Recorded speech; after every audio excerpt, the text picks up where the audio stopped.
Hello mga ka-faith! Nandito na naman ako upang maghatid ng isang makabuluhang mensahe ng pag-asa mula sa Ebanghelyo ngayong araw. Mateo 10:1-7. Wednesday of the 14th week in Ordinary Time, July 9, 2025. Sa Ebanghelyo ngayon, tinawag ni Jesus ang 12 niyang alagad. Hindi lang niya sila tinawag, kundi isinugo rin. May tabubilin, may misyon, at may kapangyarihang galing sa Kanya. Pero ang tanong, paano kung tayo rin ay tinatawag niya ngayon? Hindi ba tayo rin ay isinugo sa ating pamilya, barkada at komunidad para maging liwanag, para maging mensahero ng pagmamahal ng Diyos? Hindi mo kailangan perpekto para makapaglingkod.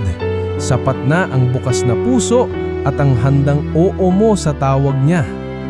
Kaya ang hamon ko na yon, sa simpleng paraan, paano mo maipapakita na tagasunod ka ni Kristo?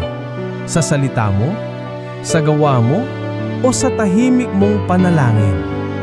Tandaan, hindi ka nag-iisa. Kagaya ng mga alagad, bibigyan ka rin ng lakas ng Diyos para sa misyon mo.